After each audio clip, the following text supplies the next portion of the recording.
Good morning বন্ধুরা, তোমরা সকলে কেমন আছো? আশা করি ভালো আছো। তো দেখো, আরও একটা নতুন ভিডিও নিয়ে চলে এলাম তোমাদের সামনে। তো তোমরা ভিডিওটি দেখতে থাকো। দেখো, আজকে আমি আমার বাবার বাড়ি থেকেই ভিডিওটি শুরু করলাম। তো এখানে তিরপাল টানানো হয়েছে। তো আজকে একটু ছোট করে একটি অনুষ্ঠান রয়েছে। কি অনুষ্ঠান সবটাই বলবো, তো তোমরা ভিডিওটি দেখতে থাকো। তো আজকে ফেব্রুয়ারির 1 তারিখ। তো আজকের দিনে বাবা আমাদেরকে ছেড়ে চলে গেছে। তো এই খারাপ দিনটাতে আমাদের কাছে খারাপই।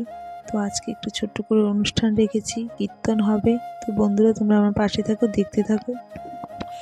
তো এখানে দেখো, মাছ ভাজা, 5 রকমের ভাজা, ডাল, সবজি, পায়েস, এখানে নুনিয়া চালের ভাত। বাবা আর কি যে সমস্ত খাবারগুলো খেতে ভালোবাসতো সেই সমস্ত খাবারগুলোই বাবাকে রান্না করে দেব।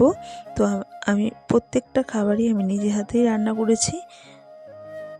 তো বন্ধুরা, তোমরা দেখো, আমার বাবা মাছ খেতে ভালোবাসতো।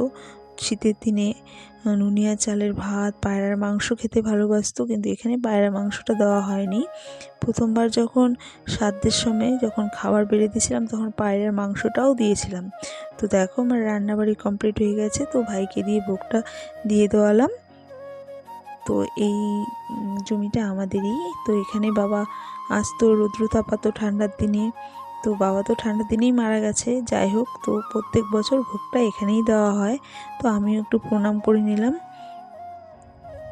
তারপরে প্রণাম করে বাড়িতে এসে আবার ভাত বসিয়ে দিলাম। বাড়িতে আরও অনেকজন রয়েছে, তাদের খাওয়াতে হবে, মাও না খেয়ে রয়েছে। তো দেখো বন্ধুরা, সন্ধ্যা হয়ে গেছে। এখন বাবাকে সাজিয়ে দিলাম, রাধাকৃষ্ণ ঠাকুরকেও সাজিয়ে দিলাম, একটু কীর্তন হবে। তো এই যে চেয়ারটাতে বাবাকে বসানো হয়েছে, সকলে কীর্তনের দল এসে বলল যে উঁচু করে বসাতে হবে না, রাধাকৃষ্ণ ঠাকুরকে উঁচুতে দাও, আর আমার বাবার ফটোটাকে নিচে। তো ওটাকে চেঞ্জ করা হয়েছিল আবার।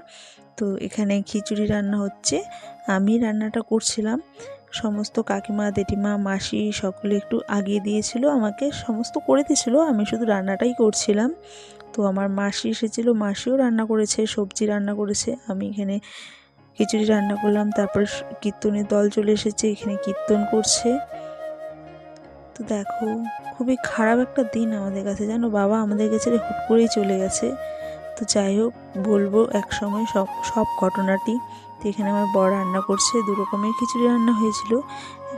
একটা পাতলা টাইপের খিচুড়ি আর একটা ভুনা খিচুড়ি রান্না হয়েছিল। তো সকলে এসেছিল, বাচ্চারাও এখানে খুব আনন্দ করছিল। বাচ্চারা তো জানোই, যে কোনো অনুষ্ঠানেই খুব আনন্দই করে, ভালো লাগে, ওদেরও তো আনন্দ, ইচ্ছে হয় হাসিটা। তো আমাদের হাসি তো কি বলবো, যাই হোক, কষ্ট হলেও হাসিটা তো রাখতেই লাগবে। এখানে কাকিমা এসেছিল, একটুখানি দই নিয়ে এসেছিল। তো এখানে সবজি, খিচুড়ি সমস্ত কিছু রান্না কমপ্লিট হয়ে গেছে। এখানে চাটনিটা আগেই করেছিলাম, আমি রান্না করেছিলাম। তো আরও রান্না রয়েছে। তো পাঁপড় ভাজা করব, বেগুনি করব, এগুলো এখন কীর্তন শেষ হয়নি, যার জন্য একটু লেটেই করব। এগুলো তো আগে করলে নষ্ট হয়ে যাবে, শুটিয়ে যাবে। তো এখানে মাসিকে তিলক পরিয়ে দিচ্ছিলাম। মাসি বললো যে আমাকে একটু ডিজাইন করে দে।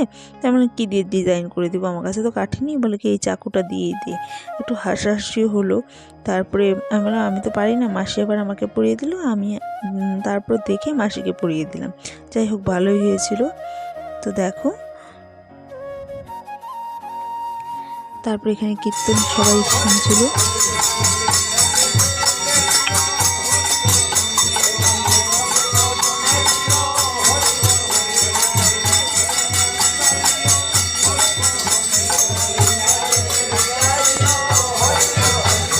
তারপর সকলকে খেতে বসে গেছে, লেট হয়ে গেছিলো শীতের দিন। তো বন্ধুরা, ভালো থেকো, আমার বাবার শান্তি কামনা করো সকলে। Good night, bye bye.